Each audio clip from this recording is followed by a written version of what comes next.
Principal support చేస్తున్నారు అని అంటారు. ఫైన్. మా డాడీకి 8 o'clock కాల్ చేసి మీ అమ్మాయి కల్తీరి పడిపోయింది, ఐసీయూలో ఉందని చెప్పారు. ఇది ఒకటే మాట.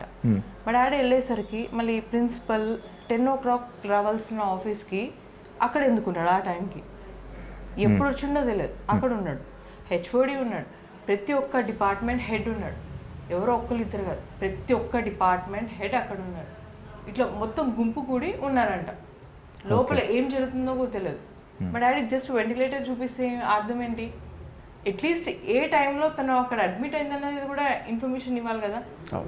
సో ఈ టైంకి మేము చూసాము, మేము అపాయింటెడ్ ట్రీట్మెంట్ ఇస్తున్నాం. అసలు ఏం ట్రీట్మెంట్ ఇస్తున్నారు? ఫస్ట్ క్వశ్చన్, అసలు ఏం ట్రీట్మెంట్ ఇస్తున్నారు? ఏ ప్రాబ్లంతో అక్కడ జాయిన్ అయింది? అక్కడ ఉన్నాక మా అక్కడ అన్కాన్షియస్ స్టేజ్లో చూసిన వాళ్ళు కూడా రాలే. అక్కడ వాళ్ళు వచ్చి మాకు అని చెప్పాలి, ఇగో ఇలా చూసినాం. అవును, అసలు సిచ్యువేషనే లేదు.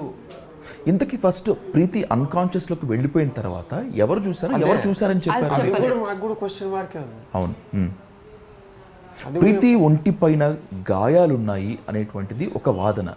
నిజంగా గాయాలున్నాయా? మీరు చూసారా? ఉన్నాయి. ఈ లెఫ్ట్ హ్యాండ్ మీద ఉన్నాయి. ఓకే, ఎలాంటి గాయాలు అవి? ఇక్కడైతే ఒక కట్ లాగా ఉంది, అబౌవ్ దిస్ ఫోర్ ఆర్మ్ ఇక్కడ. ఓకే, కట్ లాగా ఉంది ఇక్కడ. ఇంకా ఒక లైక్ ఇట్లా పట్టుకుంటే ఒక ర్యాష్ లాగా అవుతుంది కదా, అది వరంగల్లో చూసినప్పుడు ఉంది అట్లా.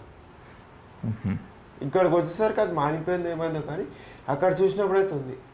ఇక్కడికి వచ్చేసిన మొత్తం కవర్ చేసేసారు. మీరు కూడా స్టూడెంట్స్ ఏజ్ నుంచి ఇప్పుడు ఆ స్టేజ్ దాటే వచ్చారు. నిన్న సైఫ్కి మద్దతుగా చేసినటువంటి స్టేట్మెంట్స్లో ఫస్ట్ ఇయర్ సెకండ్ ఇయర్లో ర్యాగింగ్ ఉంటుంది, కానీ పీజీలో అసలు ర్యాగింగ్ అనేటువంటిది మాటే ఉండదు అనేటువంటిది వాళ్ళ వాదన. అది ర్యాగింగ్ కాదు, హరాస్మెంట్. అది ర్యాగింగ్ అనే కాన్సెప్ట్ తీసేసి హరాస్మెంట్, అది హరాస్మెంట్ కూడా ఉండదు అని చెప్తారు.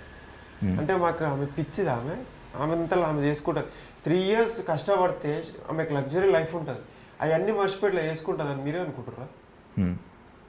చెప్పండి. కాదు కదా. ఇదంతా అయితేనే ఆమె అంత ఇఫెక్ట్ అయితేనే మాకు షేర్ చేసుకుంది. సతాయిస్తున్న వాళ్ళు ఏమని చెయ్యండి అని చేసేలోపు ఇదంతా అయిపోయింది. కంప్లైంట్ ఇచ్చిన నెక్స్ట్ డే ఇదంతా అయిందంటే వాళ్ళు ఏమనుకుని ఉండొచ్చు, ఈ మ్యాటర్ ముందుకెళ్తుంది, మేము పబ్లిక్ చేస్తామని అనుకున్నారు, హాస్పిటల్ పేరు బయట పడుతుందని అనుకున్నారు, తెలీదు. మేము అప్పుడప్పుడే సీరియస్గా తీసుకుందాం అనే టైంకి మేము అనుకుంటున్నాం. మేము ఇంకా ఫైనల్గా అఫీషియల్గా కంప్లైంట్ ఇవ్వలేదు. ఎందుకంటే లోపలే చేద్దాము, స్టూడెంట్ ఎందుకు అంటే ఆమె కూడా అంటుండే ఆయన గురించి ఎందుకు, ఆయనకి సస్పెండ్ చేసేంత వరకు అయితే వద్దు, నాతో ఆయనకి జర దూరంగా ఉండమని చేసేలాగా చెప్పమని కూడా చెప్పు. తనే అన్నది, మా సిస్టర్ అన్నది, తను అలా ఆలోచించే అమ్మాయి. ఓకే, సైఫ్ గురించి అలానే కదా, ఎవరి గురించి అయినా అంత దూరం ఎందుకు మమ్మీ, నాది నేను ఎక్కువ రోజు 3 years కదా, అట్లా నా పని నేను చేసుకొని నేను నాకు కావాల్సింది నేర్చుకునే కదా బయటికి వచ్చేస్తా అనే మోడ్లోనే ఉంది తను. పక్క వాళ్ళది అసలు ఇన్వాల్వ్ అవ్వదు.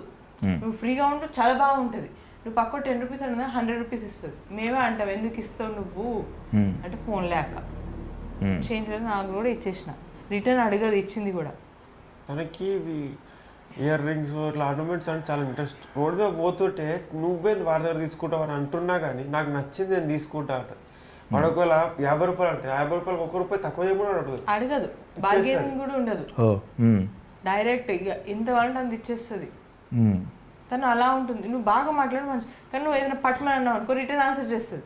చూడదు. అంటే తన సెల్ఫ్ కాన్ఫిడెన్స్కి ఎప్పుడైనా ఇబ్బందికరంగా అనిపించినప్పుడు తను రిప్లై అవుతుంది, రియాక్ట్ అవుతుంది.